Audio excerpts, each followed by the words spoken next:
인천에서 여고생 집단 폭행 사건이 또다시 발생했습니다. 심지어 성매매 강요도 받았다는 고소장이 접수됐다는데 어떻게 된 일인지 자세히 알아보겠습니다. 네, 두 분 새로 모셨습니다. 박상원 정치평론가, 박지훈 변호사 어서 오세요. 네, 안녕하세요.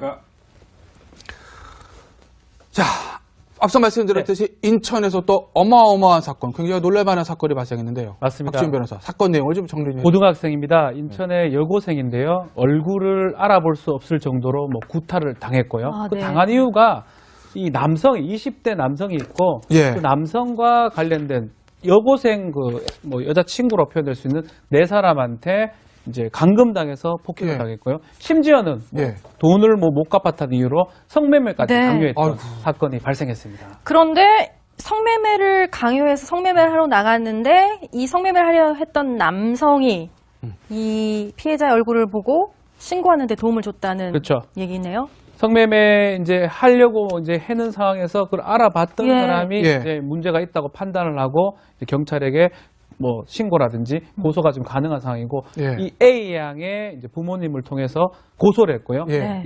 가해를 했던 4명, 20대 남성을 비롯한 여고생도 있습니다. 포함되어 네. 있습니다. 4명은 입건된 상황입니다. 근데 저 성매매 상대 남성이요. 일단 본인도 사실은 성매매를 하려고 그랬던 사람이기 때문에 그 성매매 했으면 사실은 그 특별법에 걸리는 거 아니겠습니까? 그렇죠. 그런데 이제 본인이 딱 이 피해자를 보고 야 이건 너무 도저히 이 상황이 좋지가 않다라 가지고 신고를 했다는 거 아니겠어요? 그럼 사실 본인도 어떻게 보면은 수사받을 수는 있는데 그 위험을 감수하고 요게 이제 사실은 네. 성매매가 성을 매매할 것을 약속할 때부터 매매죄가 성립해요. 약속할 때부터요. 그러니까 성매매 했을 때는 당연히 성관계했을 때는 당연히 성립하고 네. 그때 엄밀히 따져보면 처벌받는 거네요. 그러니까. 성매매 특별법상의 300만 이하 또는 1년의 징역에 처할 수 있는 예.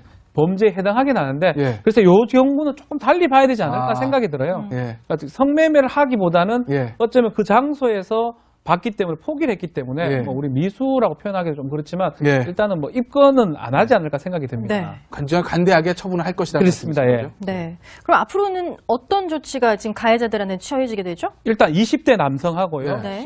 10대 여성들이 포함된 4명입니다. 이 4명이 집단으로 공동 차에 감금을 해가지고 폭행을 행사했고요. 네. 그 폭행에 대해서 지금 나오고 있는데 옷이 명품인데 당신 피가 튀었기 때문에 A양 피가 튀었기 때문에 예. 그 옷값을 45만 원 물려달라 하면서 못 물어주면 성매매를 하라는 취지였거든요. 예. 성매매 부분도 문제가 되고 폭행 부분도 문제가 되고 감금 부분까지 아마 조사를 받을 것으로 보이고 처벌받을 것으로 보입니다. 이현정 의원. 네. 이 사건이요. 이런 류의 사건이 잊어지려고 하면 다시 나타납니다. 얼마 전에도 지방에서 이 감금하고 성폭행하고 폭행하고 이런 사건들이 특히 가해자 피해자 전부 다 10대거든요. 그렇죠. 이런 사건들이 왜 이렇게 요새 점점 많아지는 최근에 걸까요? 부산, 강릉, 아산 등지에서 사실 여고생, 여중생 들 관련된 사건들이 많이 터졌지 예. 않습니까? 이게 이제 결국 이제 기존의 우리의 어떤 일반적 교육의 어떤 문제도 지적될 수 있겠지만 또 한편으로 보면 우리의 이제 형사법상 지금 이제 어떤 그 처벌할 수 있는 연령의 문제 이게 예. 사실은 이제 그동안 쟁점이 됐잖아요.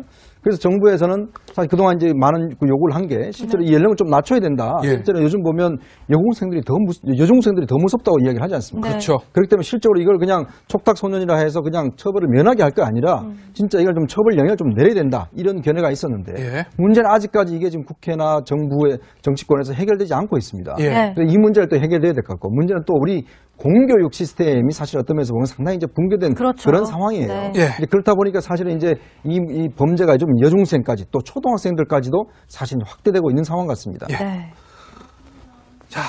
이 사건 얘기는 여기서 마무리 짓고요. 다음에 했고요. 네. 그 폭행에 대해서 지금 나오고 있는데 옷이 명품인데 당신 피가 튀었기 때문에 A양 피가 튀었기 때문에 예. 그 옷값을 45만 원 물려달라 하면서 못 물어주면 성매매를 하라는 취지였거든요. 예. 성매매 부분도 문제가 되고 폭행 부분도 문제가 되고 감금 부분까지 아마 조사를 받을 것으로 보이고 처벌받을 것으로 보입니다. 이현정 의원. 네.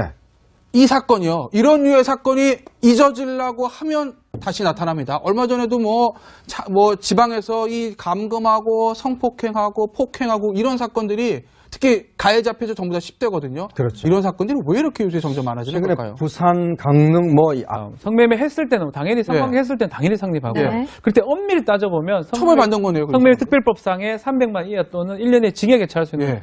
범죄에 해당하긴 하는데 예. 그래서 요 경우는 조금 달리 봐야 되지 않을까 아. 생각이 들어요. 예. 그러니까 성매매를 하기보다는 예. 어쩌면 그 장소에서 봤기 때문에 포기를 했기 때문에 예. 뭐 우리 미수라고 표현하기는 좀 그렇지만 예. 일단은 뭐 입건은 안 하지 않을까 생각이 듭니다. 네. 간대하게 처분을 할 것이다. 그렇습니다. 말씀이신 예. 거죠? 네. 그럼 앞으로는 어떤 조치가 지금 가해자들한테 취해지게 되죠? 일단 20대 남성하고요. 네. 10대 여성들이 포함된 4명입니다. 이 4명이 집단으로 공동 차에 감금을 해가지고 폭행을 행사. 인천에서 여고생 집단 폭행 사건이 또다시 발생했습니다. 심지어 성매매 강요도 받았다는 고소장이 접수됐다는데 어떻게 된 일인지 자세히 알아보겠습니다. 네, 두 분 새로 모셨습니다. 박상원 정치평론가, 박지영 변호사 어서 오세요. 네. 안녕하세요.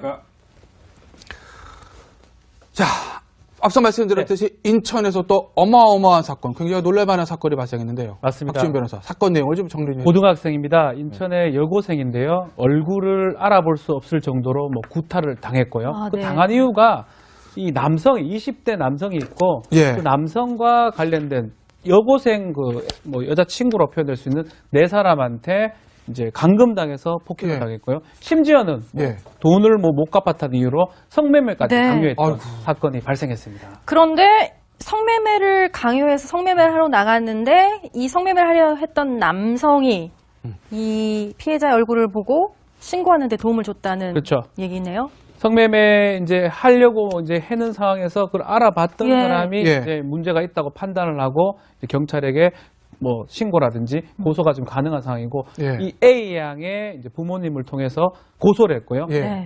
가해를 했던 4명, 20대 남성을 비롯한 여고생도 있습니다. 포함되어 네. 있습니다. 4명은 입건된 상황입니다. 근데 저 성매매 상대 남성이요. 일단 본인도 사실은 성매매를 하려고 했던 사람이기 때문에 그 성매매 했으면 사실은 그 특별법에 걸리는 거 아니겠습니까? 그렇죠. 그런데 이제 본인이 딱 이 피해자를 보고 야 이건 너무 도저히 이 상황이 좋지가 않다라고 해서 신고를 했다는 거 아니겠어요? 그럼 사실 본인도 어떻게 보면은 수사받을 수는 있는데 그 위험을 감수하고 요게 이제 사실은 네. 성매매가 성을 매매할 것을 약속할 때부터 매매죄가 아. 성립해 버립니다. 약속할 네. 때부터요.